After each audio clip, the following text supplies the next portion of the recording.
الرجيم بسم الله الرحمن الرحيم الحمد لله رب العالمين بارئ الخلائق أجمعين الحمد لله والصلاة على آله الصلاة والسلام على سيد الأنبياء والمرسلين العبد المؤيد الرسول المسدد المصطفى الأمجد الحبيب الأحمد النبي الأمي المكي المدني السراج المنير الكوكب الدري صاحب البقاء والسكينة المدفون بأرض مدينة سيدنا ونبينا وشفيع ذنوبنا طبيب قلوبنا وحبيب نفوسنا ومولانا أبي القاسم محمد اللهم صل على محمد وآل محمد وأهل بيته الأطيبين الأطهرين الأنجبين المعصومين المظلومين رحمة الله على أحبابهم وأصحابهم وشيرتهم ومحبيهم ومواليهم أجمعين ولعنة الله على أعدائهم ومنكري فضائلهم وغاصبي حقوقهم من جوع عداوتهم إلى الآن ومن الآن إلى قيام يوم الدين وبعد يوم الدين أما بعد فقد قال الحق سبحانه في القرآن بسم الله الرحمن الرحيم والفجر وليال عشر صلوات القمر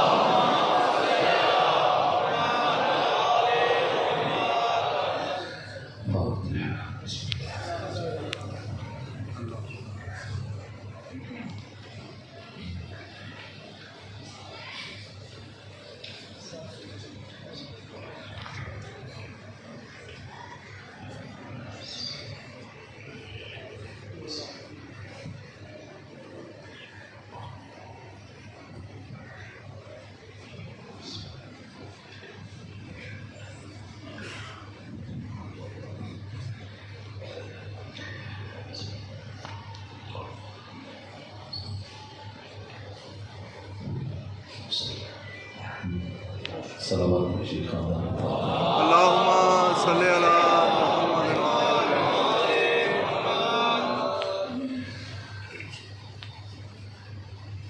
تفسیر عاشورہ کی عنوان سے ہم نے جو بات شروع کی کچھ مراحل طے ہوئے لیکن بہت سارے اہم ترین مراحل باقی عاشورہ کی علوم نظام ولایت کی اساس ہے بنیاد ہے اور ولایت کا نصاب جو خطیب مرتبہ نے اپنے خطبے میں ارشاد فرمایا وہ میدان خون قدیر یہ ہماری ذمہ داری جو ہم اسلام ناب اسلام حقیقی کی خود کو نمائندے سمجھتے ہیں ریپرزینٹیو تو ہم اس حقیقت کو امت کے فرد فرد تک پہنچائے یہ رسالت ہمارے قدموں پہ یہ بلغ کی صدا صرف رسول اسلام کے لیے نہیں اور صاحب ایمان کے لیے قرآن بلغ کا امر جاری فرما ہے ہم میں سے ہر ایک کی ذمہ داری کہ ہم نے اپنی زندگیوں میں روز قدیر کے لیے پیغام قدیر کے لیے کیا اہتمام کیا ہے کتنے افراد تک ہم نے اس حقیقت کو پہنچایا اور سب سے پہلے مرحلے میں کیا خود ہم نے بھی اس کی روح کو درک کیا اس کی گہرائیوں کو سمجھا اس کے ابعاد کو اور اس کی جہاد اور اس کی وسعتوں کو یہ ہماری ذمہ داری ہے کہ ہم خود حامل بنیں غدیر کے اور پھر اپنی نسلوں تک پہنچائیں. سبحان اللہ. جس طرح سے آپ اپنے گھروں میں ہر شب جمعہ حدیث قصہ پڑھتے ہیں، مجالس کے آغاز میں حدیث قصہ پڑھتے ہیں، کوئی بھی مبارک کام شروع کرنے سے پہلے حدیث کتاب پڑھتے ہیں، اسی طرح سے یہ مبارک رسم اپنی زندگیوں میں شامل کر لیجیے کہ مہینے میں کم سے کم ایک دفعہ یا روز جمعہ کہانی کے طور پہ اپنے بچوں کو، اپنی نسلوں کو غدیر منتقل کریں، غدیر پہنچائیں.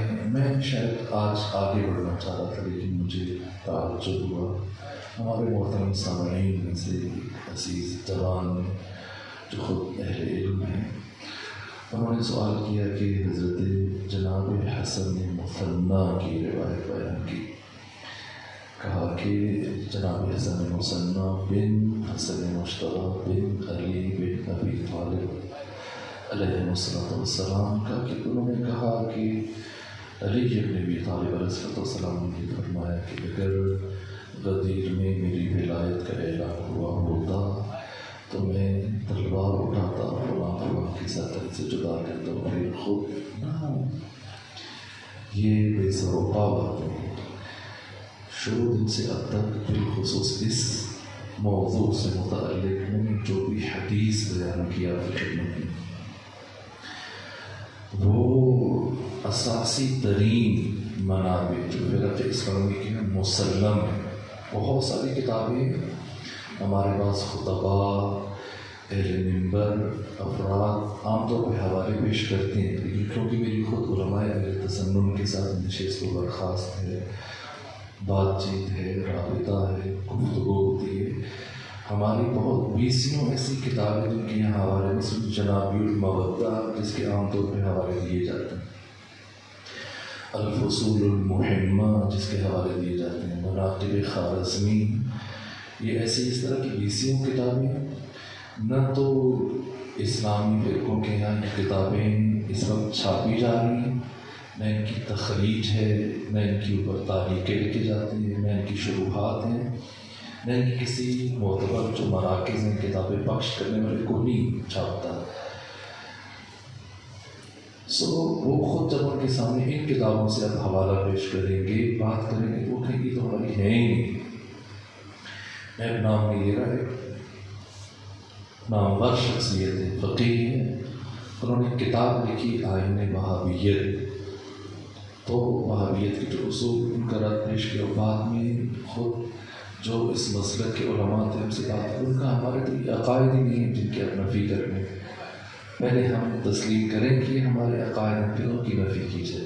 نہ، میں نے جو آپ کی خدمت میں جو بھی بات کی ہے، جو بھی حوالہ میں نے مستند ترین، محکم ترین وہ علماء، وہ اکابرین کے جن کے اوپر سرے سے مکتب کی اساس استوار ہے، جتنے بھی اسلامی فرقے ہیں،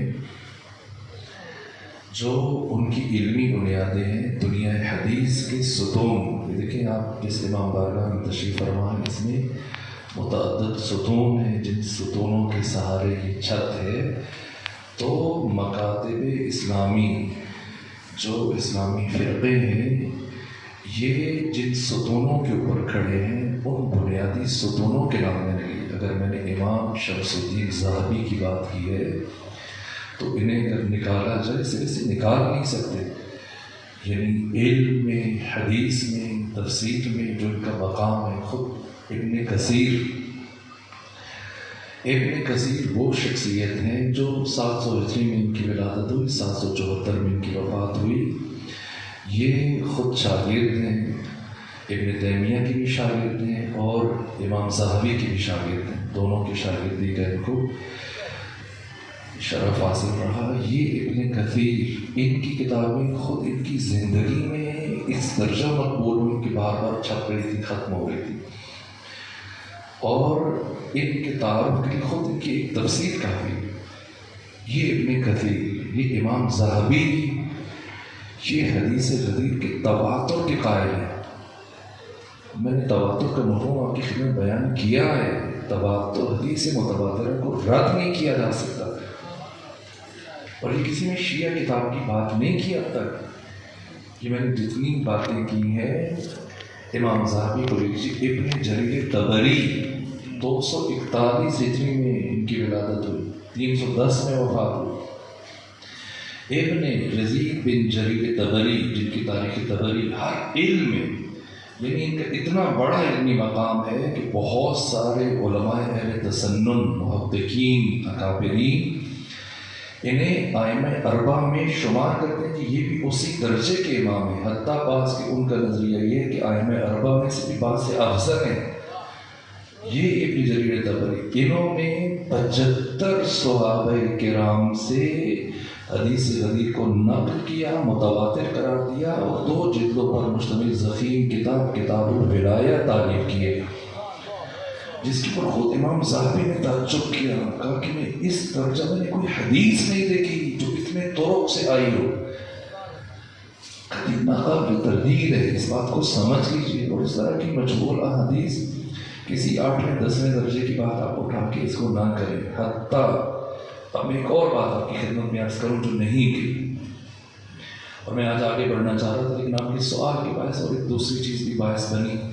خود مجھے کسی عزیز نے ایک ویڈیو دکھائی کہ جہاں پہ ظاہراً افغانستان کے کسی مقام میں، شاید کابل میں، نہیں معلوم آج کی ہے یا پہلے کی ہے، لیکن وہ بھیجا انہوں نے کہ آج یہ کام ہوا کہ لبیک یا حسین اور یا حسین کے پرچم کو اتار کر تو لا الہ الا اللہ کا پرچم وہاں پہ نصب کیا جا رہا ہے.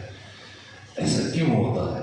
دیکھیے، انسان جو بھی کام انجام دیتا ہے اس کے پیچھے اس کی عقل اور فکر کا فرما ہے، اس کے سوچنے کا انداز. اور سوچنے کا انداز کیوں مختلف ہے؟ ایک انسان ایک عمل انجام دے رہا ہے، اس کا بھائی ہے وہ اس طرح سے وہ کام انجام نہیں دیتا، ایک اور طریقے سے اس کام کو انجام دیتا ہے. تیسرے کا انداز الگ ہے، پہناوا الگ ہے، بولنا الگ ہے، رہن سہن الگ ہے، زندگی کے معمولات الگ ہیں، طرز بدوباش، لیونگ سٹائل، زندگی، معاشرت سب الگ ہیں. کیوں؟ عمل میں افتراق کا سبب کیا ہے؟ عمل کیوں الگ الگ ہیں؟ طرز عمل کیوں الگ ہیں؟ اس لیے کہ طرز فکر الگ الگ ہے. اور طرز فکر کیوں الگ ہے؟ کیوں ایک انسان ایک الگ طرح سے سوچتا ہے، دوسرا انسان الگ طرح سے سوچتا ہے، تیسرا انسان اس سے الگ سوچتا ہے. کہ سوچوں میں وحدت کیوں نہیں ہے؟ سوچوں میں افتراق کیوں ہے؟ یہ سوچوں میں غیریت کیوں ہے؟ تو یہ فکر، سوچ، طرز تفکر، یہ آئیڈیالوجی، اس کے پس پشت جو چیز سوچوں پر اثر انداز ہوتی ہے وہ جہان بینی ہے. جہان بینی یعنی یہ انسان کس افق پر کھڑے ہو کر کس زاویہ دید سے اس شے کو دیکھ رہا ہے، اس سے اس کی فکر بنتی ہے. دیکھیے، اب میرے سامنے جو کچھ ہے وہ آپ کے سامنے نہیں ہے. جو کچھ میں دیکھ رہا ہوں آپ نہیں دیکھ رہے، کیونکہ میں جس افق پہ ہوں، جس مقام پہ بیٹھا ہوں، جو زاویہ دید ہے، جو مجھے دکھ رہا ہے، جو نظر آ رہا ہے، کیونکہ آپ اس زاویے پہ نہیں کھڑے ہیں، اس مقام پہ نہیں کھڑے ہیں، آپ کو نہیں دیکھ پا رہے. یہ ہر فرد کی جہان بینی الگ ہے. یعنی جہان بینی کیا مطلب؟ یعنی یہ انسان حیات اور کائنات کو، زندگی کو کس نگاہ سے دیکھ رہا ہے. جو جس کی جہان بینی ہے اس سے اس کا طرز فکر وجود میں آتا ہے. سوچنے کا انداز یہاں سے بنتا ہے. اور سوچنے کا انداز کیوں الگ ہے؟ جہان بینی کی وجہ سے. اور چونکہ اب طرز فکر الگ ہو گیا، اس لیے عمل الگ الگ ہو گیا. اگر آپ کسی پر اثر انداز ہونا چاہتے ہیں، کسی کے عمل کو بدلنا چاہتے ہیں، مثلا ایک نے داڑھی نہیں رکھی ہو، آپ کہتے ہیں داڑھی رکھو، اور پھر کوئی نہ کوئی فتویٰ سنا دیں کہ فلاں فقیہ کا فتویٰ ہے واجب ہے داڑھی رکھو، وہ کہ جاؤ میں نہیں مانتا. آپ کیا کریں گے؟ اگر آپ کسی کی فکر پر اثر انداز ہونا چاہتے ہیں، کیا کریں گے آپ؟ یہ بات امیر المومنین نے سمجھا ہے. ایک مثال آپ کی زندگی سے عرض کروں. صلی اللہ علیہ بات تھوڑی سی مشکل ہوتی ہے تو آپ کی صلوات کی آواز بھی کم بن جاتی ہے.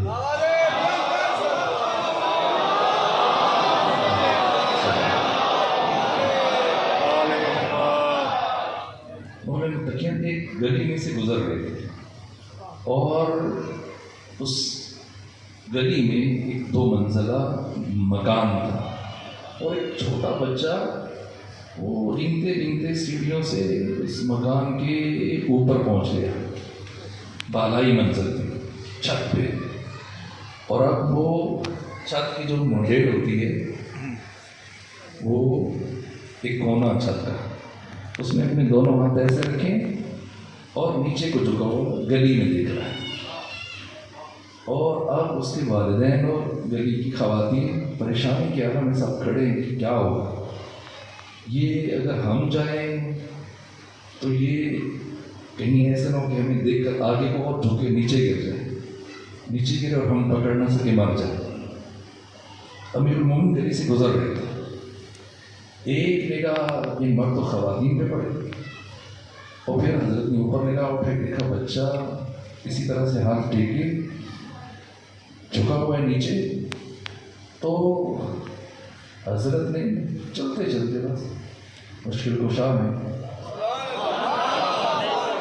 چلتے چلتے ایک بات کہی، اور وہی بات شاید میری موضوع کی بات جو میں کہنا چاہ رہا ہوں اس کو پہنچا دوں. حضرت نے فرمایا کہ اگر کوئی بڑا جائے گا تو یہ بچہ آگے کو بڑھے گا، جب آگے کو بڑھے گا تو یہ نیچے گرے گا اور اس کے مرنے کا خدشہ ہے. تو اگر تم اس کی جان کو بچانا چاہتے ہو تو اس کی عمر کا کوئی بچہ لو،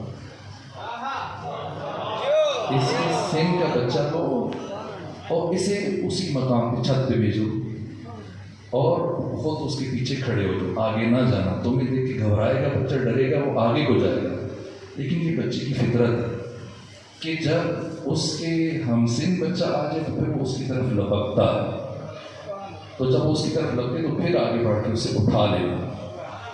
ایسے ہی کیا گیا، ایک چھوٹا بچہ بھیجا گیا اور وہ پلٹا واپس اس بچے کو دیکھ خوشی سے کہ میرا ہمسن آ گیا، میرا ہم عمر آ گیا. پلٹا اور پھر ان دونوں بچوں کو اٹھا کے نیچے لے کے آ گیا.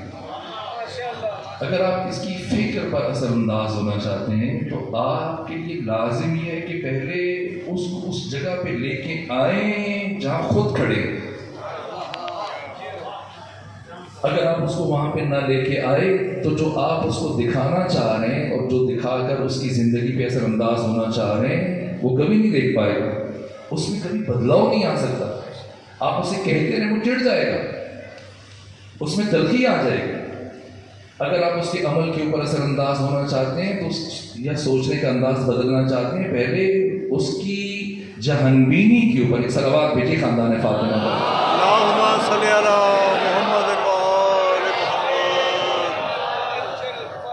یہ جو میں آپ کی خدمت میں باتیں عرض کر رہا ہوں یہ وہ شخصیتیں ہیں جو اساس ہیں، بنیاد ہیں، جن میں سے کسی ایک کو نظر انداز نہیں کیا جا سکتا. ابن جریر طبری ہیں یا امام ذہبی ہیں یا باقی کچھ دوسرے بڑے بڑے اکابرین، خود پاک و ہند میں شاہ عبدالعزیز دہلوی، شاہ عبدالحق محدث دہلوی، قاضی ثناء اللہ پانی پتی، کس کو آپ نظر انداز کریں گے؟ یہ پہاڑ سے بڑے نام ہیں جو مکاتب اہل تسنن میں جو اساس و بنیاد ہیں. اور خود وہ شخصیت امام احمد ابن حنبل ان سے متعلق، اور اس سے بڑھ کر میں ایک اور بات آپ کی خدمت میں عرض کروں. یہ جو آپ حدیث غدیر سے متعلق سوال کر رہے ہیں، حدیث غدیر سے متعلق جو 4 بڑی باتیں، پہلی بات کہ اس دن روزہ رکھنا 60 مہینوں کے روزوں کے برابر اجر رکھتا ہے، یہ پہلی بات. اور دوسری بات ہے کہ اس دن علی ابن ابی طالب علیہ السلام کی ولایت کا اعلان ہوا اور ختمی مرتبہ نے من کنت مولا ہو فہذا علی مولا فرمایا. اور تیسری بات کہ یہ اعلان سننے کے بعد ایک معروف شخصیت نے یہ جملہ کہا علی امیر المومنین سے، بخن بخن لک یا امیر المومنین انت مولایا و مولا کل مومنین.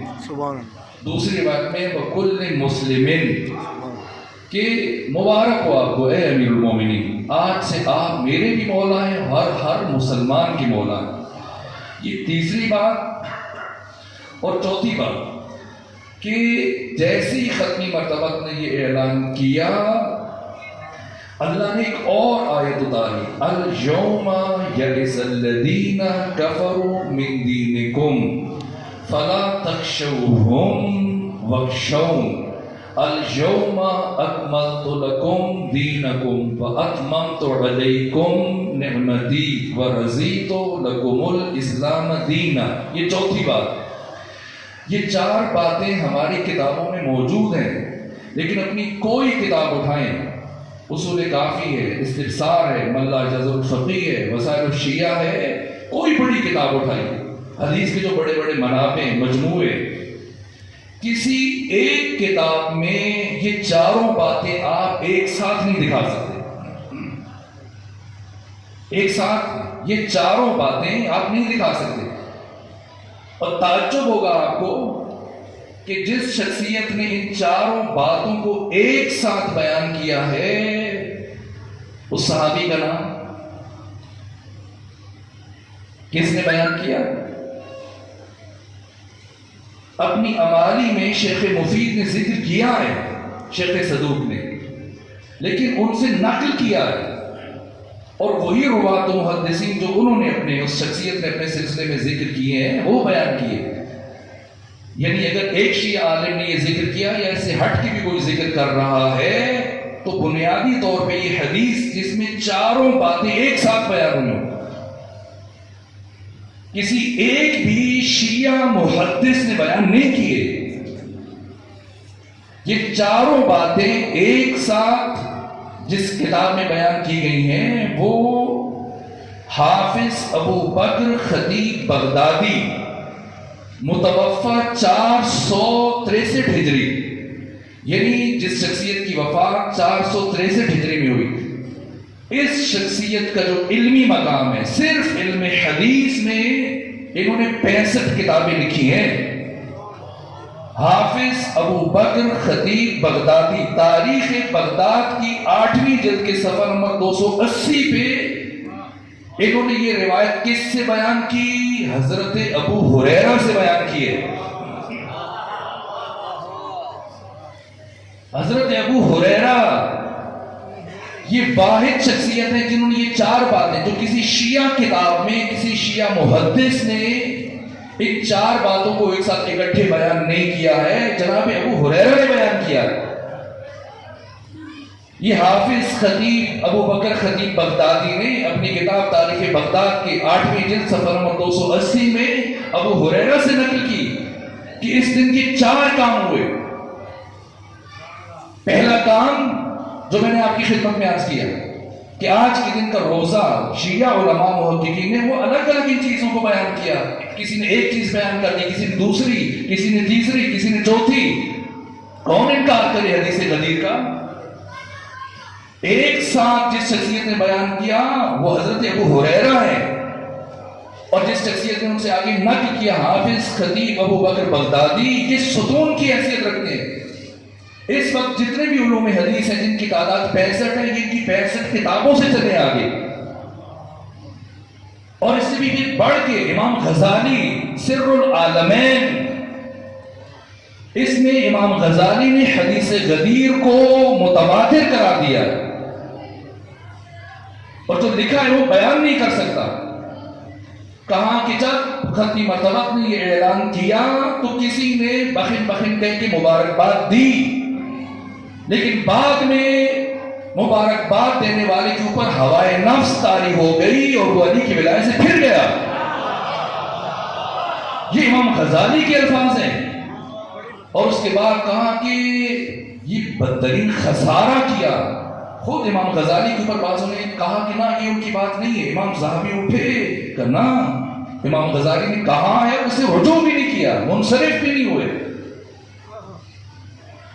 غدیر ہماری اساس ہے، غدیر ہماری بنیاد ہے، اپنی نسلوں تک غدیر کو منتقل کیجیے، اس کے سارے ابعاد، اس کے اثرات، اس کی دقتیں، اس کی جہتیں۔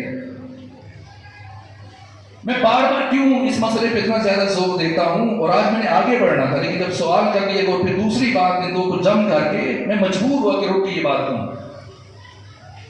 ہمارے ہاں عام طور پر یہ تصور ہے، ابھی محرم سے پہلے 12 دن پہلے آپ نے عید غدیر منائی، اور اس عید غدیر پہ اگر شاعر کلام لکھتا ہے تو وہ یہ کہتا ہے کہ آج کا دن علی ابن ابی طالب کی ولایت کا دن ہے۔ خطیب اٹھتا ہے پوری تقریر میں علی ابن ابی طالب علیہ السلام کی ولایت کو بیان کرتا ہے۔ ایک مومن دوسرے مومن سے ملتا ہے، مبارکباد پیش کرتا ہے، آج علی ابن ابی طالب علیہ السلام کی ولایت کا دن ہے۔ تعجب یہ ہے کہ خود علی ابن ابی طالب کے پیروکار، آپ کی ولایت کے ماننے والے، یہ جو عید غدیر منا رہے ہیں یہ خود غدیر سے اتنے دور ہیں کہ روح غدیر سے اجنبی ہیں، یہ کسی دوسرے تک غدیر کی حقیقت کو کیسے پہنچا سکتے ہیں؟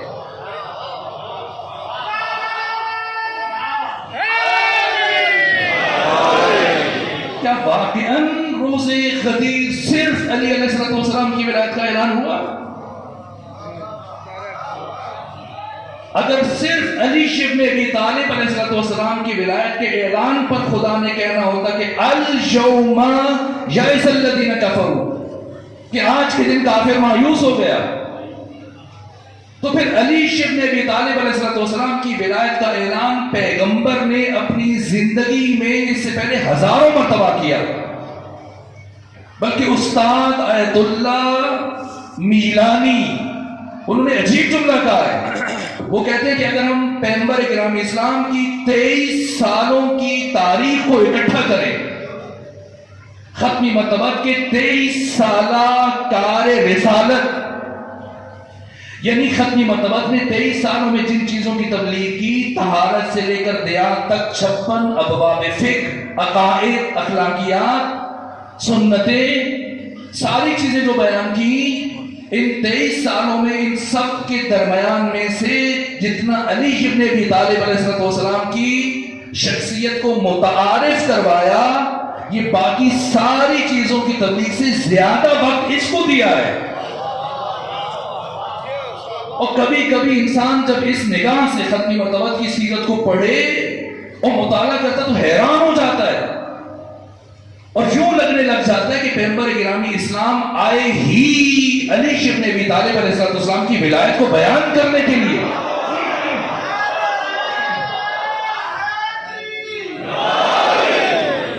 نہ پیغمبر نے دن کو دیکھا، اللہم صلی علی محمد و آل محمد، نہ دن کو دیکھا، نہ رات کو دیکھا، نہ دیکھا سفر میں، حضر میں، جنگ میں، جس موقع پہ ہر موقع پر امیر المومنین کی ولایت کو بیان کیا۔ نماز کے لیے جا رہے ہیں تو نماز سے پڑھ کے نکل رہے ہیں تو نماز پڑھ کے نکلے،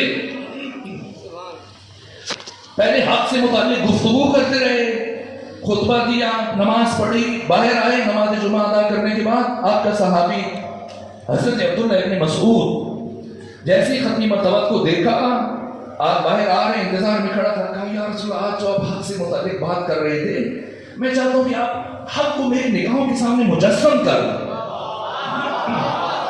یا رسول اللہ آرین الحق، اے رسول خدا آپ مجھے حق دکھا دیجئے، میرے سامنے حق کو مجسم کر دیجئے۔ کبھی ایسے ہوتا ہے، بس میں بات ریزا بھائی سے کر رہا ہوں اور دیکھ رہا ہوں قاسم بھائی کی طرف، ہو سکتا ہے، ہوتا ہے، آپ بھی ایسے کرتے ہوں کہ ایک شخص سے بات کر رہے ہیں، بات اس سے کر رہے ہیں، ایک دوسرے کو رہے ہیں۔ یہ بات عبداللہ ابن مسعود نے پیغمبر سے کہی کہ یا رسول اللہ آرین الحق، یہ کہا تو پیغمبر کے ساتھ ہی علی کھڑے تھے اور عبداللہ ابن مسعود علی کی طرف دیکھے جا رہے ہیں، تو ختمی مرتبہ مسکرائے، کہا عبداللہ تم بہت عجیب ہو، دیکھتے بھی جا رہے ہو، پوچھتے بھی جا رہے ہو۔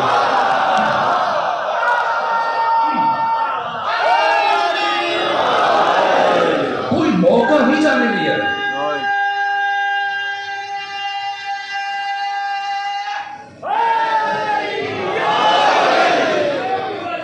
کوئی موقع نہیں جانے دیا۔ جب علی علیہ السلام کی عزت کو نہ بیان کیا ہو، آپ کی عظمت کو بیان نہ کیا ہو، آپ کی فضیلت کو نہ بیان کیا ہو، آپ کے مقام کو نہ بیان کیا ہو، آپ کی ولایت کو نہ بیان کیا ہو، حتیٰ پہلے دن دعوت ذو العشیرہ تاریخ کامل کی دوسری جلد میں آپ اٹھا کے پڑھ لیجیے ختمی مطبعت نے کیا فرمایا۔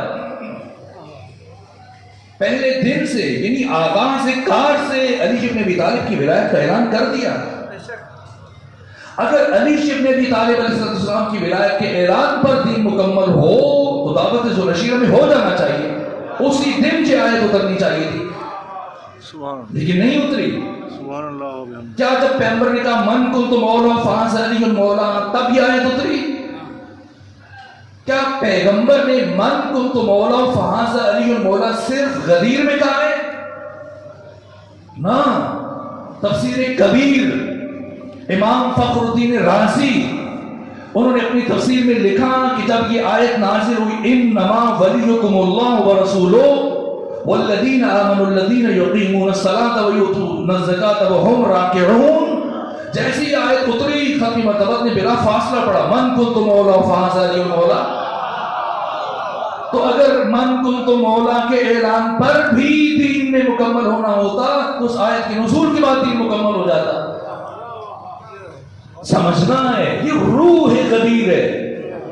میں مجبور ہوں کہ رک کر یہ چیزیں بیان کر رہا ہوں، ورنہ بہت سارے مراحل باقی ہیں جن کی طرف میں نے آپ کو لے کے چلنا تھا.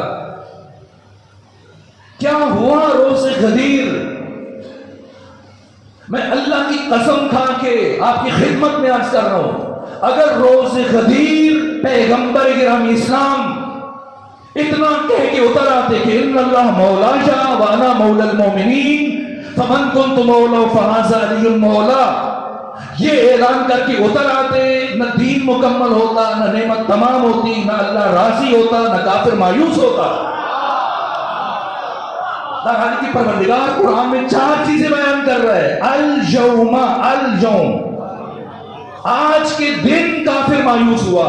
سمجھ رہے ہیں کہ آج کے دن ہوا کیا جس سے کافر مایوس ہو گیا؟ فلا تخشوہم، اب کافروں سے نہ ڈرو، واخشون، مجھ سے ڈرو. خدا یہ کیوں کہہ رہا ہے کہ مجھ سے ڈرو؟ یہ کیا بات ہوئی؟ مثلا جیسے رش بہت تھا کل یا آج اور ہم آ رہے ہوں اور یہاں پر کیا یوسف گردیز جب ادھر داخل ہو سواری تو کوئی چھوٹا بچہ گاڑی کے ساتھ لگ جائے اور زخمی ہو جائے اور مومن کو غصہ ہے کہ اچھا یہ کیسے عالم ہے، یہ کیسے طالب علم ہے کہ یہ ہمارے بچے کو زخمی کر دیے مجروح، تو اب آئندہ ہم ان کو شاگردیز کبھی نہیں آنے دیں گے. غصے میں اب چلے جائیں دوبارہ کبھی ادھر کا رخ نہ کیجیے گا. جوان بزرگ سب جمع ہو جائیں، ہمارے بچے کو آپ نے زخمی کر دیا تو ہم پریشان ہو جائیں، موزن ارادہ کریں کہ ٹھیک آج کے بعد شاگردیز کا رخ نہیں کریں گے. اور رضا بھائی قاسم بھائی وائٹیں پریشان نہ ہو پھر آپ کو ان میں سے کسی سے ڈرنے کی ضرورت نہیں. یہ سارے ہمارے دوست ہیں، رشتے دار ہیں، کسی سے نہ ڈریں. لا تخشوہم، کسی سے نہ ڈریں. واخشون، بس مجھ سے ڈریں. یہ کیسی ضمانت ہے؟ یہ کیا بات کہہ رہے ہیں کہ آپ ان میں سے کسی سے نہ ڈریں، کسی سے گھبرانے کی ضرورت نہیں ہے، بس مجھ سے ڈریں. یہ خدا روز غدیر کیا فرما رہا ہے؟ اے مسلمانوں، اب تمہیں کافروں سے ڈرنے کی ضرورت نہیں ہے. جب علی سے لے کے مہدی تک ایسے وارث دین کو عطا ہو جائیں، ایسے محافظ مل جائیں، کافروں سے ڈرنے کی ضرورت نہیں، مجھ سے ڈرو. کیوں خدا سے کیوں ڈریں؟ یہ ایک سوال. اور آج کے دن کافر کیوں مایوس ہوا؟ دوسری بات. اور تیسرا سوال یہ کہ اليوم اکملت لکم دینکم، آج کے دن میں نے تمہارے لیے تمہارا دین، یہ فرق سمجھے اور غور کر اس آیت قرآن پر. اليوم، آج کے دن، اکملت، میں نے مکمل کیا، لکم، تمہارے لیے، دینکم، تمہارا دین، وَأَتْمَمْتُ، اور میں نے تمام کر دیا، علیکم، تم پر، نعمتی، اپنی نعمت. دین تمہارا، نعمت میری. دین کو اللہ مسلمانوں کے ساتھ نسبت دے رہا ہے، نعمت کو خدا اپنی طرف نسبت دے رہا ہے. یہ کون سی نعمت ہے؟ اور وہ نعمت غدیر کے دن تمام ہوئی ہے، ختم شد.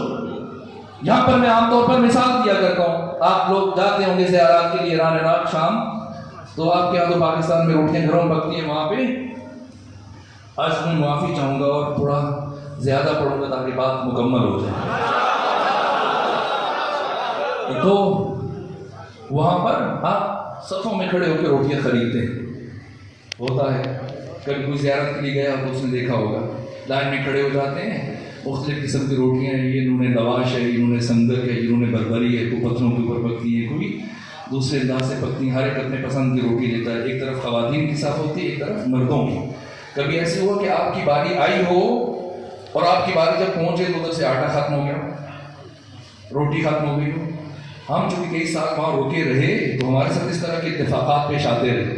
کئی مرتبہ جب ہماری باری ہے تو اس نے کہا حاجی آگا نون تمام شد خلاص یلا پرو جاؤ، روٹی ختم ہو گئی تمام. روز غدیر اللہ نے مسلمانوں سے یہی بات کی.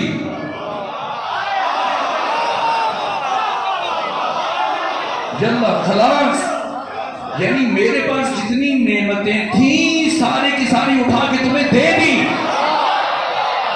اتممت علیکم نعمتی، آج کے دن میں نے نعمتیں تمام کر دی. کیا ہے نعمت؟ یہ نعمت کیا ہے؟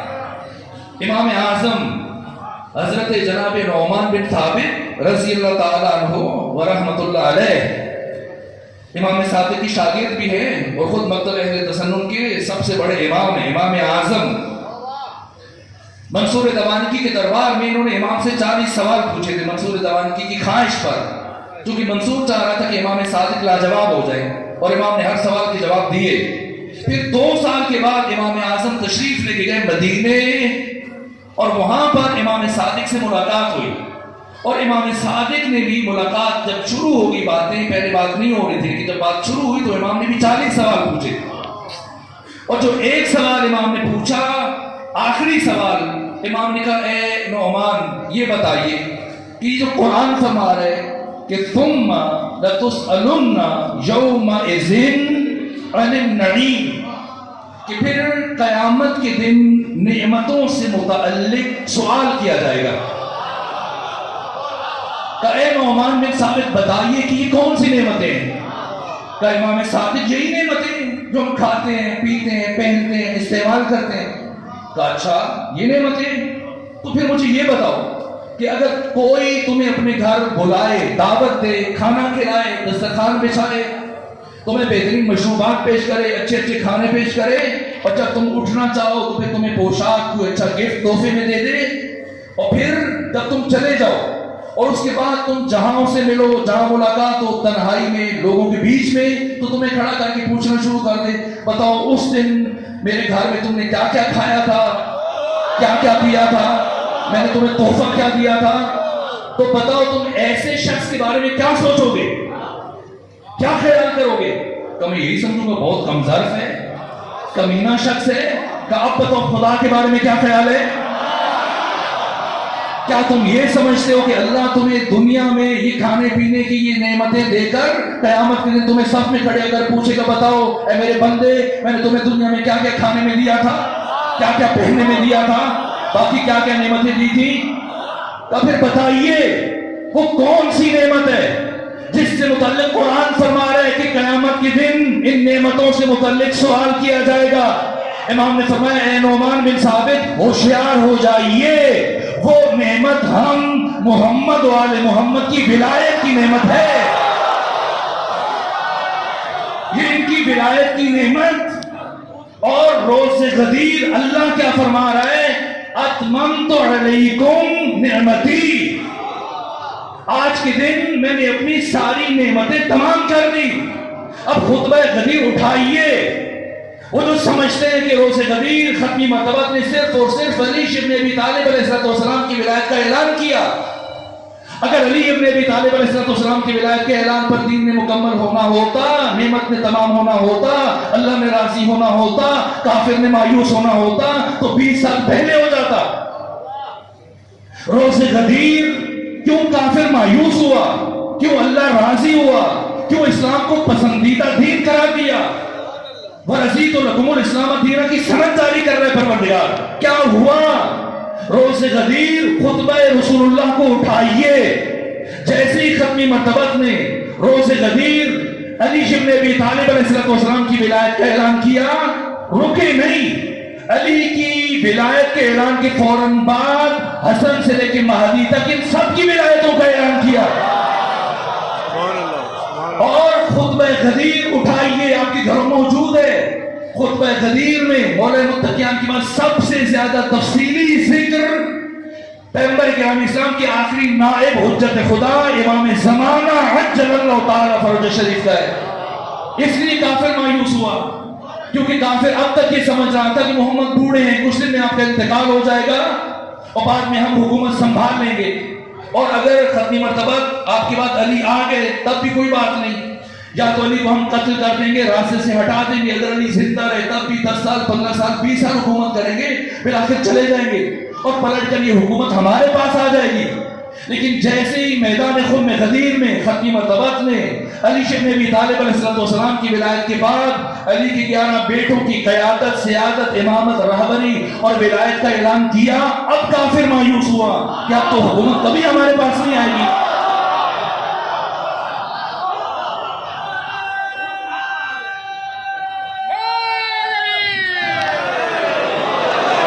اس لیے کافر مایوس ہوا، اس لیے اللہ راضی ہوا، اس لیے نعمت تمام ہوئی۔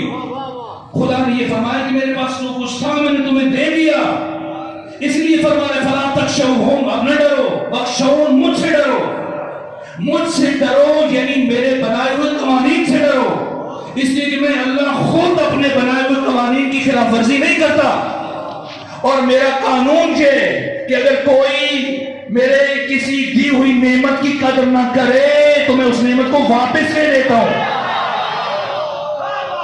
اس سے ڈرو۔ اور یہی کیا خدا نے۔ آخر فلسفہ غیبت امام زمانہ کیا ہے؟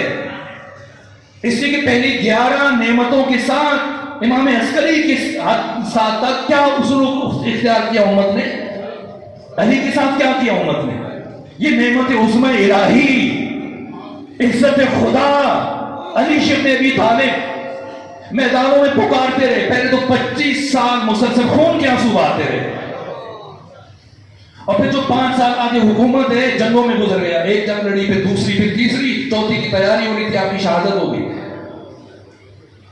شب کی تاریکی میں مولا متقیان کی میت کو اٹھا کے لے کے جایا گیا، اور ہارون رشید کے آہن تک کسی کو امام علی علیہ السلام کی قبر بھی نہیں پتا تھی۔ کتنے لوگ شریک تھے جنازے میں؟ کیسے آغاز ہوا آپ کی امامت کا؟ امام حسن کے ساتھ امت نے کیا حال کیا؟ ڈھونڈے تاریخ انسانی میں کوئی جنازہ ایسا ہے کہ جو گھر سے جانے کے بعد دوبارہ پلٹ کے آیا ہو؟ 70 تیر اس جنازے میں پیوست ہیں۔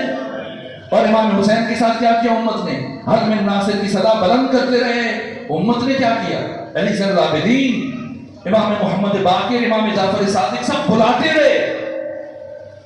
امام موسیٰ کاظم کی زندگی کا آدھے سے زیادہ حصہ قید خانے کی نظر ہو گیا، اور بعد از شہادت آپ کی میت کہاں پڑی رہی؟ جزر بغداد پر، زنجیروں میں جکڑے ہوئے مزدوروں نے اٹھایا۔ 8ویں امام، 9ویں امام، 10ویں امام، عمریں کیا ہے؟ امام محمد تقی کی کل عمر 25 سال ہے، امام علی نقی علیہ السلام کی کل عمر 40 سال ہے، امام حسن علیہ کی کل عمر 28 سال ہے، مگر یہ دنیا سے جانے کی عمریں۔ تو پروردگار نے فرمایا کہ پہلے میں نے اپنی ان 11 نعمتوں کو بھیجا، تم نے ناقدری کی، یہ تمہیں بلاتے رہے، تم ان کی نصرت کے لیے نہیں آئے۔ اب یہ آخری امام مہدی، یہ میرا آخری ذخیرہ ہے، یہ میری آخری نعمت ہے، یہ میری آخری حجت ہے، اسے میں بے قدروں کے حوالے نہیں کروں گا۔ پہلے یہ بلاتے رہے، تم نہیں آئے، اب تم بلاتے رہو گے، میں اسے نہیں بھیجوں گا جب تک تم تیار نہیں ہو جاتے، آمادہ نہیں ہو جاتے۔ فلا تخشوہم واخشون، سمجھنا ہے اس غدیر کی حقیقت کو نسلوں تک پہنچائیے میرے عزیزو۔ وقت ختم ہو رہا ہے، میں کیا کروں؟ غدیر صرف علی علیہ السلام کی ولایت کا اعلان مجدد الف ثانی، یہ مجدد الف ثانی اپنی کتاب میں لکھتے ہیں، کہا کہ اللہ تک پہنچنے کے صرف 2 راستے ہیں، ایک راستہ قرب نبوت ہے، دوسرا راستہ قرب ولایت ہے۔ اور نبوت کا دروازہ ختمی مرتبہ کی دنیا سے جانے کے بعد خط بند ہو گیا، اور اس کے بعد صرف ایک راستہ ہے خدا تک پہنچنے کا، اور اس کا نام ولایت ہے، اور ولایت کی روح اور محور اور مرکز کا نام علی ابن ابی طالب علیہ السلام ہے۔ اور یہ ولایت عظمی جو علی علیہ السلام کے لیے، اس میں علی تنہا نہیں ہے، فاطمہ زہرا بھی شریک ہے، اور علی کے 11 بیٹے بھی اس ولایت میں شریک ہیں۔ اور اس حقیقت کو صرف ختمی مرتبہ نے بیان نہیں کیا، پروردگار نے بیان نہیں کیا، ہر امام نے اپنے اپنے انداز میں بیان کیا۔ اور جس طرح سے غدیر کا منظر دوبارہ تاریخ بشر نے مشاہدہ کیا، امام علی ابن موسیٰ الرضا جب نیشاپور کے بازار میں پہنچے، ہزاروں افراد کا جم غفیر، جس میں 28,000 افراد صرف لکھنے والے، قلمدان، جو حالت انتظار میں کہ فرزند رسول کی سواری آئے، کچھ بیان کریں، ہم لکھیں، تفصیلات سے گریز کر رہا ہوں۔ اور جیسے ہی لوگوں نے زیارت کی، شور گریا بلند ہوا، اور اس کے بعد امام جیسے آگے بڑھے، پھر آوازیں بلند ہوئی، فرزند رسول کچھ کہیے، کچھ بیان کیجیے۔ اور حضرت نے عماری کا پردہ ہٹایا اور فرمایا سنو، مجھ سے میرے بابا موسیٰ کاظم نے، ان سے ان کے بابا جعفر صادق نے، ان سے ان کے بابا محمد باقر نے، ان سے علی زین العابدین نے، ان سے حسین ابن علی نے، ان سے ان کے بھائی حسن مجتبیٰ نے، ان سے ان کے بابا علی نے، ان سے پیغمبر گرامی اسلام نے، اور ان سے اللہ نے یہ فرمایا۔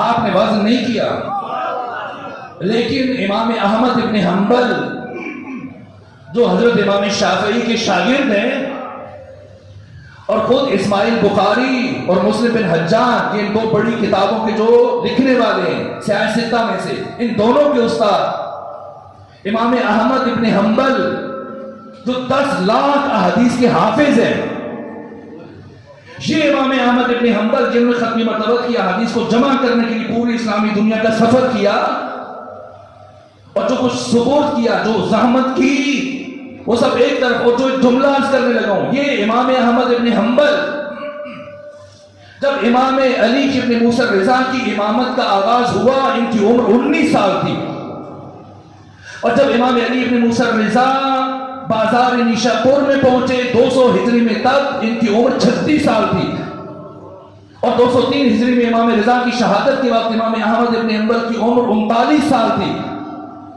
یہ امام احمد ابن حنبل جو 241 ہجری میں، جن کی 264 میں جن کی ولادت ہے، 164 میں، اور 241 میں ان کی وفات ہے، یہ امام احمد ابن حنبل 10 لاکھ احادیث کے حافظ، مجھے نہیں معلوم یہ بازار نیشاپور میں خود موجود تھے کہ یہ سارا واقعہ سنا، حدیث کی بات بعد میں، لیکن جو یہ سلسلہ سند ذکر کیا ہے، اس کو کہتے ہیں سلسلۃ الذہب۔ ہر راوی کا سلسلۃ الذہب الگ ہے، جس طرح سے ام المومنین عائشہ، انہوں نے جو حدیث بیان کی ہزاروں کی تعداد میں سیاہ ستہ میں، ان کا ایک طریقہ ہے، اگر ام المومنین سے ہزاروں راویوں نے حدیث لی ہیں تو ان کی وہ حیثیت نہیں ہے جو ان کے بھانجے عروہ بن زبیر نے ان سے نقل کیے جو حدیث، اور عروہ بن زبیر سے آگے 20 لوگوں نے جن اس حدیث کو نقل کیا، تو اس کی وہ حیثیت نہیں ہے جو محمد بن مسلم ابن شہاب زہری نے نقل کی ہو، یہ ان کا سلسلۃ الذہب ہے۔ ہر راوی کا، ہر محدث کا اپنا سلسلۃ الذہب ہے، اور یہ امام علی ابن موسیٰ رضا نے سلسلۃ الذہب یہ خود سے خدا تک پہنچے۔ اس سے متعلق ائمہ اربعہ میں سے، ان ستون اربعہ میں سے ایک امام احمد ابن حنبل، وہ فرماتے ہیں کہ لو قرئ ھذا الاسناد علی مجنون لافاق بہ، اگر یہ نام جو علی ابن موسیٰ رضا نے لیے اور جس خوبصورت انداز سے خود سے خدا تک پہنچے، اگر کسی پاگل اور دیوانے کے اوپر دم کر دیے جائیں تو اسے شفا حاصل ہو جائے۔ یہ اتنا بڑا سلسلہ کسی نے سند تو نہیں مانگی امام علی ابن موسیٰ رضا سے۔ دیکھیے گفتگو دشنا ہے، اور شاید آپ کی طرح مجھ سے بھی بولا نہیں جا رہا، وقت بھی ختم ہو چکا ہے، لیکن میں نے آج یہ بات مکمل کرنی ہے، ذکر مصیبت کو مختصر کروں گا لیکن بات مکمل کرنی ہے۔ ایک مرتبہ مجھے بھی پروردگار توفیق دی میں بیان کر سکوں جو عرض کرنا چاہ رہا ہوں۔ ایک صلوات بھیجیے خاندان فاطمہ۔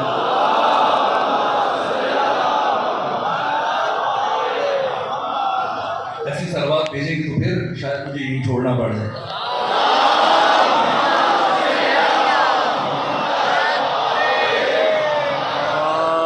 تو امام نے جیسے یہ سلسلہ ذکر کیا، یہ اتنا بڑا کیا بات کہنا چاہ رہے ہیں، ورنہ کہہ دے بات بات اتنی وزنی ہے جس سے پہلے امام کو یہ سب بتانا پڑا۔ یہ سارا سلسلہ سند ذکر کیا اور اس کے بعد ایک جملہ ارشاد فرمایا۔ اللہ کیا فرما رہے ہیں؟ کلمۃ لا الہ الا اللہ حسنی، کلمہ لا، یہ بات جس کے لیے میں نے بات شروع کی، ورنہ میں نے کچھ اور عرض کرنا تھا۔ یہ کیوں، یہ واقعہ آج ہوا یا اس سے پہلے کبھی ہوا؟ کہ لبیک یا حسین یا حسین کے جھنڈے کو اتار کر مسلمان لا الہ الا اللہ کا جھنڈا لگا رہا ہے؟ کیوں لگا رہا ہے؟ اس لیے کہ اس نے اس حقیقت کو درک نہیں کیا، اس نے اس حقیقت کو سمجھا نہیں ہے۔ وہ سمجھ رہا ہے خدا اور ہے، حسین اور ہے۔ وہ حسین کو خدا سے الگ کر کے دیکھ رہا ہے۔ اس بات کو کہنے کے لیے میں نے آپ کو یہ ساری زحمت دی اور اسی حقیقت کو سمجھایا۔ امام علی ابن موسیٰ رضا نے بازار نیشاپور میں اتنے بڑے سلسلہ سند کو ذکر کرنے کے بعد، جس سے متعلق امام احمد ابن حنبل نے یہ فرمایا کہ اللہ یہ فرما رہا ہے کلمۃ لا الہ الا اللہ حسنی، کلمہ لا الہ الا اللہ یہ توحید، یہ میرا قلعہ ہے۔ فمن دخل فی حسنی امن من عذابی، جو اس قلعہ توحید میں داخل ہو گیا وہ میرے عذاب سے بچ گیا، یہ فرمایا اور پردہ گرا دیا اور پھر آگے بڑھے۔ لیکن ملتان کے سامعین نہیں تھے، بازار نیشاپور میں کھڑے، کب سے اطلاع تھی، یہ تو نہیں پتا تھا کہ اسی ٹائم پہنچے گے امام، صبح سے گھنٹوں سے دور دور کا سفر کر کے آئے تھے کہ فرزند فاطمہ نے گزرنا ہے، گھنٹوں سے کھڑے ہو کے مسلسل انتظار کر رہے ہیں۔ صرف 28,000 افراد لکھنے والے ہیں، یہ تاریخ کا انتقام ہے۔ پہلا محمد جب قلم دوات مانگ رہا تھا، جواب دیا گیا ان الرجل یہجر، قلم دوات نہیں دیا، اور آج 28,000 قلمدان حالت انتظار میں کہ یہ 8واں محمد لبہائے مبارک سے کچھ بیان کرے تو ہم لکھ سکیں۔ یہ تاریخ کا انتقام۔ اور جیسے ہی دوبارہ سے پردہ گرایا پھر اب شور گریہ بلند ہوا کہ فرزند رسول اس بات کو اور آگے بڑھائیے۔ یہ ایک بات ہے لیکن معرفت کا سمندر ہے۔ کیا فرمایا؟ کلمۃ لا الہ الا اللہ حسنی فمن دخل فی حسنی امن من عذابی۔ اور دوبارہ جب خواہش کی گئی پردہ ہٹا کے کیا فرمایا؟ بشرطہا وشروطہا، اس کلمہ لا الہ الا اللہ جو قلعہ توحید جو اس میں داخل ہو گیا اللہ کے عذاب سے بچ گیا، اس کی کچھ شرائط ہیں اور ان شرائط میں سے ایک میں ہوں۔ مسلمان اس لیے لا الہ الا اللہ کے پرچم کو، حسین کے پرچم کو اتار کے لگا رہا ہے، وہ سمجھتا ہے کہ حسین الگ ہے، خدا الگ ہے، توحید کا مفہوم نہیں سمجھ سکا مسلمان، ورنہ کبھی اس طرح کے عمل کا ارتکاب نہ کرے۔ امام علی ابن موسیٰ رضا نے بازار نیشاپور میں اس حقیقت کو بیان کیا کہ مسلمان خبردار، لا الہ الا اللہ پڑھنے کے بعد یہ نہ سمجھ لینا کہ اب تم موحد ہے اور یہ توحید ہے۔ لا الہ الا اللہ توحید ہے لیکن یہ توحید کا نقطہ آغاز ہے، نقطہ کمال نہیں۔ یہ جو ہر طرف آج شرک اور کفر کے فتوے دیے جا رہے ہیں، فلانا موحد ہے، فلانا مشرک ہے، فلانا کافر ہے، امام علی ابن موسیٰ رضا نے سمجھایا کہ مسلمان کون ہے، کامل مسلمان کون ہے، کافر کون ہے اور مشرک کون ہے۔ لا الہ الا اللہ کا اعتراف کر لینا اور پڑھ لینا یہ توحید ہے لیکن کمال توحید نہیں، یہ توحید کا آغاز ہے۔ کمال توحید اللہ کی وحدانیت کے بعد ان 14 کی ولایتوں کا ایمان، اقرار اور اعتراف، یہ توحید کا کمال ہے۔ اور کفر کیا ہے اور شرک کیا ہے؟ ان 14 میں سے کسی ایک کا انکار کر دینا یہ کفر ہے، اور ان 14 کے علاوہ کسی اور کو اسی درجے پر رکھ کر ان کے ساتھ شامل کرنے کی کوشش کرنا یہ شرک ہے۔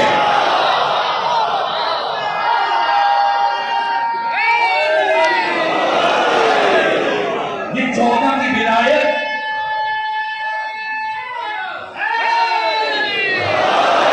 بنا تمت کلمت التوحید، یہ ولایت کیا ہے؟ یہ توحید خدا کا ناگزیر تتمہ اور تکملہ ہے۔ بنا فتح اللہ و بنا یختم، یہ مشرک، یہ کافر ہے، یا اللہ مدد کہو یا علی مدد نہ کہو، نہ، ان کی ولایتیں اللہ کی ولایت کے طول میں،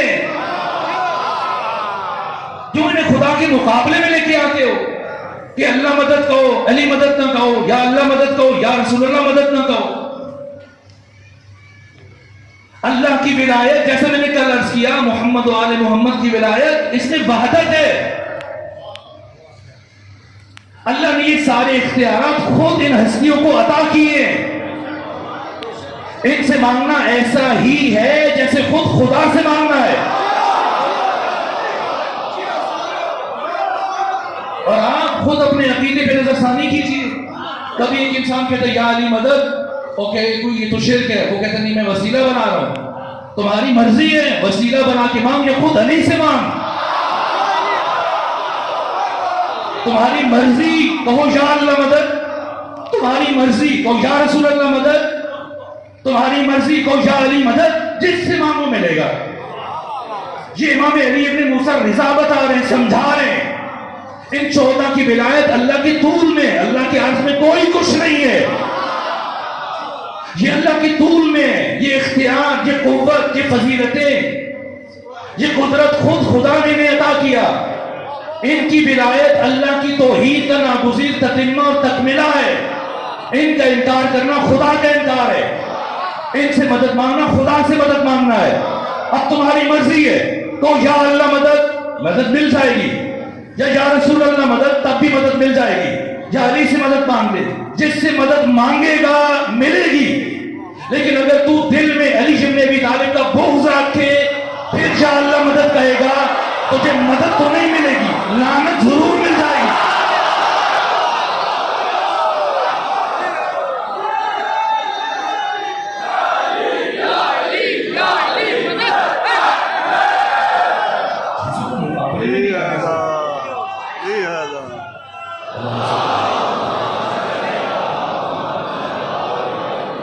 چیزوں کو مقابلے میں نہیں لانا چاہیے. یہ ہمارے یہاں ایک عجیب کلچر ہے، عجیب طرز تفکر ہے. جیسے جیسے محرم شروع ہوتا ہے میسیجز شروع ہو جاتے ہیں کہ محرم لباس کی تبدیلی کا مہینہ نہیں ہے، کردار کی تبدیلی کا مہینہ ہے. یہ کس نے کہا ہے کہ محرم لباس کی تبدیلی کا مہینہ نہیں ہے، کردار کی تبدیلی؟ یہ مقابلے میں کیوں لے کے آ رہے ہو؟ محرم لباس کی تبدیلی کا مہینہ بھی ہے، محرم کردار کی تبدیلی کا مہینہ بھی ہے. تقابل کیوں کرتے ہو؟ ادھر خدا اور علی کا تقابل شروع کر دیا، خدا اور ائمہ کا. نہ، مقابلے میں نہیں ہے، عرض میں نہیں ہے، طول میں وحدت ہے. خدا سے مانگنا، مصطفیٰ سے مانگنا، علی سے مانگنا، مہدی سے مانگنا. یہ کالا لباس کا کہ محرم لباس کی تبدیلی کا مہینہ نہیں ہے، کردار کی تبدیلی کا مہینہ ہے. یہ لباس کی تبدیلی خود کردار کی تبدیلی کا پیش خیمہ ہے. آج جسے سیاہ لباس پہننے کی توفیق ہوئی ہے، کل کردار بھی تبدیل کر لے گا. لیکن جسے لباس بدلنے کی توفیق نہیں ہوئی ہے، یہ کردار بھی نہیں بدل پائے گا. یہ سیاہ لباس سنت معصومین ہے. ابن ابی العدید معتزلی نے شرح نہج البلاغہ کی 16ویں جلد میں لکھا ہے، کہا کہ جب مولا متقیان کی شہادت ہوئی، امام حسن مجتبی گھر سے سیاہ لباس پہن کے باہر آئے. اور شیخ حر عامری نے مسائل الشیعہ کی 3ری جلد میں لکھا ہے کہ مسلسل 5 سال تک امام حسین کی شہادت کے بعد بنو ہاشم نے سیاہ لباس پہنا ہے. یہ معصومین کی سنت ہے، یہ ائمہ کی سنت ہے.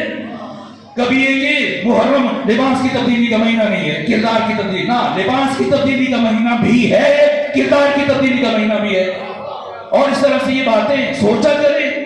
اور کوئی اگر آپ کو بھیج دے تو بھی سوچے آگے نہ بھیج دیں، جیسے صدقہ جاریہ ہے. مثلا جیسے یہ ہم عام طور پر جیسی محرم شروع ہوتا ہے اس طرح کی بولیاں شروع ہو جاتے ہیں کہ صرف جو ہے مردہ یزید کو مردہ باد کہنا، مرے ہوئے یزید کو مردہ باد کہنا، یہ حسینیت نہیں ہے. زندہ یزیدوں کا تعاقب کرنا نہ، مردہ یزید کو مردہ باد اور اس پر لعنت بھیجنا بھی حسینیت ہے. زندہ یزیدوں کا تعاقب کرنا یہ بھی حسینیت ہے. ہم یزید کے اوپر لعنت نہیں کرتے، یزیدیت مردہ باد کہتے ہیں. یزیدیت یعنی ایک کردار ہے، شخص یزید میں وہ کردار، وہ بھی مردہ باد. اس کے بعد قیامت تک جس میں یہ کردار، وہ بھی مردہ باد. اور اگر یزید سے پہلے کوئی ایسا کردار لے کے گیا، وہ بھی مردہ باد، اس میں خدا کی لعنت ہے.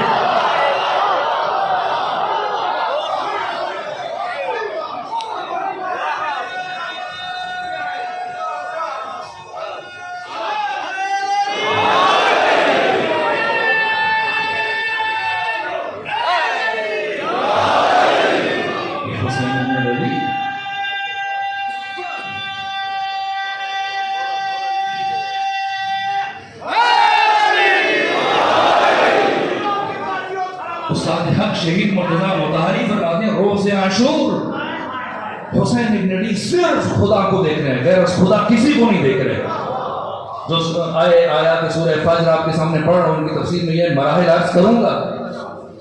روز عاشور روح حسین ابن علی اس اوج پر، عروج پر، رفعت پر، معراج پر، بلندی پر کہ حق تعالیٰ نے تمام انبیاء، اوصیاء، اولیاء کی ارواح کو بلایا، فرشتوں کو بلایا. تم مجھ سے بحث کرتے تھے کہ یسفک الدماء، یہ انسان خون بہائے گا، ویفسد فی الارض، آؤ دیکھو اس لیے سجدہ کروایا تھا. پروردگار کو ناز ہے. روز عاشور روح حسین سب سے بلند، اور روز عاشور حسین ابن علی صرف اور صرف خدا سے ہم کلام ہے.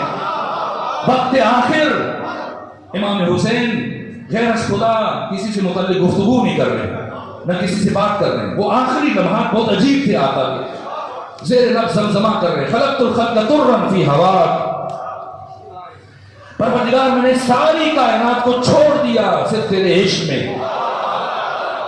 وَأَيْتَمْتُ الْعَيَالَ لِكَيْ أَرَاكَ، بچوں کو یتیم کیا تاکہ تیری زیارت کر سکوں. پروردگار جس نے تجھے پا لیا اس نے کیا کھویا، جس نے تجھے کھو دیا اس نے کیا پایا. اندھی ہو جائے وہ آنکھ تو تجھے نہیں دیکھ سکتی. میرے پروردگار تو مخفی کب تک تجھے دیکھنے کی دلیلیں تلاش کی جائے. یہ حسین ابن علی جو روز عاشور صرف حق تعالیٰ سے ہم کلام ہے. مجھ سے کہا کہ آج اس مقام پر حضرت ابوالفضل عباس کے علم کی شبی کو لایا جائے گا اور آج کے دن ان کے مسائل کو پڑھا جائے گا. یہ حسین روز عاشور جو مسلسل وقت آخر صرف خدا سے ہم کلام ہے. یہاں تک کہ جب سجدہ میں سر رکھا تو کیا ذکر کیا؟ یہ بہت عجیب ہے، اب سمجھیں عباس کون ہیں. جب اسیروں کا یہ قافلہ پلٹ کے مدینہ گیا تو ام البنین نے اپنے پوتے کی انگلی پکڑ کے تشریف لائی، استقبال کیا اس کاروان کا. اور جب سامنا ہوا اور سلام کے بعد پہلی بات جو پوچھی ام البنین سید سجاد سے، نے کہا اے سید سجاد یہ بتائیے کیا میرے بیٹے عباس نے کربلا میں اپنے آقا حسین کے ساتھ وفا کی یا نہیں؟ سید سجاد کے اشک جاری ہوئے. کہ بی بی ام البنین آپ نے مجھ سے وہ بات پوچھی ہے جس نے میرے دل کو رلا دیا. تو ام البنین وہ بات سنیں جو خود میں نے دشمن کی زبان سے سنی ہے. پوچھا بیٹا بتائیں کیا بات ہے؟ نے کہا ہے ام البنین جب ہمیں اسیر کر کے کربلا سے کوفہ اور کوفہ سے شام کی سمت لے کے جایا جا رہا تھا تو راستے میں میرے بابا کے قاتل شمر ابن ذوالجوشن کو عمر ابن سعد نے اپنے قریب بلایا اور قریب بلانے کے بعد عمر سعد کی سواری میرے نزدیک تھی اور اس نے شمر کو بلایا. تو جب ہم چل پڑے تو راستے میں پوچھا کہ بتاؤ جب تم حسین کو قتل کر رہے تھے تو اس وقت حسین کی کیفیت کیا تھی؟ جب تم حسین کے اوپر ضربے چلا رہے تھے تو اس وقت حسین کی کیفیت کیا تھی؟ کہا کہ جب حسین نے اپنا سر سجدے میں رکھا تو ایک ذکر شروع کیا، سبوح قدوس رب الملائکۃ والروح یا غیاث المستغیثین، اور یہ ذکر کرتے رہے مسلسل یہاں تک کہ میں نے پہلی ضرب چلائی حسین نے یہی ذکر کیا. جب میں نے دوسری ضرب چلائی حسین نے پھر یہی ذکر کیا. تیسری ضرب چلائی حسین کا یہی ذکر چلتا رہا. یہاں تک کہ جب میں نے 13ویں ضرب چلائی اور حسین کا سر حسین کے تن سے جدا کیا، اب میں نے حسین کے بالوں میں ہاتھ ڈالا اور حسین کے سر کو بلند کیا. جب میں نے حسین ابن علی کے سر کو بلند کیا تو میں نے دیکھا کہ ابھی بھی حسین کے لب ہل رہے ہیں، ابھی بھی حسین کے لب ہل رہے ہیں. میں نے سوچا اب حسین کون سا ذکر کر رہا ہوگا. تو اب جو میں اپنے کان حسین کے لبوں کے قریب لے کے گیا تو مسلسل ایک ہی آواز بلند ہو رہی تھی، عباس عباس عباس. یہ عباس کون ہے؟ بس ایک جملہ تاخیر ہوئی، اس کی تفصیلی مسائل کو چھوڑ رہا ہوں. ایک جملہ اور عرض کروں. زید ابن ارقم صحابی رسول، یہ کوفہ جاتے ہوئے جب یہ کاروان جا رہا تھا تو زید ابن ارقم کا سامنا ہوا. اور تفصیلی روایت میں چھوڑ کر 2 جملے عرض کروں. ایک مرتبہ جیسی تعارف ہوا, کہا زید ابن ارقم نے جب شہیدوں کے سروں کی طرف دیکھا, پھر کہا اے سید سجاد, یہ سر جو تلاوت کر رہا ہے یہ سر کس کا ہے؟ پھر کہا زید نہیں پہچانا, یہ میرے بابا حسین کا سر ہے. پھر کہا یہ تو 2 سر ایک ساتھ نظر آ رہے ہیں. کہا یہ میری پھوپھی زینب کے اون محمد کے سر ہے. کہا یہ سر کس کا ہے؟ بتا یہ سر علی اکبر کا ہے. پھر ایک مرتبہ زید نے عجیب سوال کیا, کہا حضرت یہ جو چھوٹے سے نیزے پر ایک پیارا سا سر نظر آ رہا ہے یہ سر کس کا ہے؟ پھر کہا زید اسے تو کبھی نہیں پہچان پائے گا, یہ میرے 6 مہینے کے بھائی علی اصغر کا سر ہے جسے قبر سے نکال کر دوبارہ ذبح کیا گیا اور بعد میں نیزے پر بلند کر دیا گیا. اب روایت کہتی کہ زید ابن ارقم نے گھوم کر شہداء کے سروں کی طرف دیکھا, اور جب ایک ایک سر کو دیکھ چکا پھر امام کی طرف بڑھا اور پڑھنے کے بعد سوال کیا, فرزند حسین کیا عباس نے ساتھ نہیں دیا؟ کیا عباس نے ساتھ نہیں دیا؟ عباس کی شہادت سے کیا ہوا سنے, بس ایک جملہ عرض کرو. کہ فرزند حسین کیا عباس نے ساتھ نہیں دیا؟ امام نے فرمایا خاموش ہو جاؤ, اگر تو میرے نانا کا صحابی نہ ہوتا میں تجھ سے ناراض ہوتا. تم نے جناب عباس سے متعلق ایسے سوچا کیوں؟ کہ معاف کر دیجئے, میں نے اس لیے پوچھا حد ہے قاسم کا سر نیزے پر, حد ہے اون محمد کا سر نیزے پر, حد ہے علی اصغر کا سر نیزے پر, مجھے عباس کا سر کہیں نظر نہیں آیا. امام نے فرمایا زید وہ دیکھ سفید گھوڑے کی گردن میں میرے چچا ابو الفضل عباس کا سر ہے. سنیں گے کیا منظر دیکھا صحابی رسول نے, جس کے بعد جناب زید ابن ارقم کی چیخ نکل گئی. دشمن نے ایک رسی کو ابو الفضل عباس کے ایک کان سے گزارا اور دوسرے کان سے گزارتے ہوئے گھوڑے کی گردن میں لٹکا دیا. اور اب جب زید ابن ارقم نے سوال کیا فرزند رسول آخر راز کیا ہے؟ سارے شہیدوں کے سر نیزوں پہ بلند, لیکن عباس کا سر گھوڑے کی گردن میں. فرمایا اے زید خود میرے چچا سے پوچھ لو, خود جواب دیں گے. اور جب زید کے ساتھ چلے علی زین العابدین اپنی ہتھکڑیاں سنبھالے ہوئے, توق سنبھالے ہوئے, قریب جا کے کہا السلام علیکہ یا عمی العباس. جیسے ہی کہا غریب بھتیجے کا سلام قبول کیجئے, حضرت عباس کی آنکھیں بند ہو گئی. ان آنکھیں بند ہونے کا راز کیا ہے؟ اور پھر امام سجاد نے پوچھا چچا جان میرے رسول کا, میرے نانا کا صحابی سوال کر رہا ہے کہ سارے شہیدوں کے سر نیزوں پہ بلند ہے اور آپ کا سر گھوڑے کی گردن میں. ایک مرتبہ لبھائے ابو الفضل عباس میں جنبش پیدا ہوئی. فرمایا اے زید میرے سر کو کئی مرتبہ دشمنوں نے نیزے پہ بلند کیا, لیکن میں نے جب نیزے کی بلندی سے علی کی بیٹیوں کو سر پر رکھنا دیکھا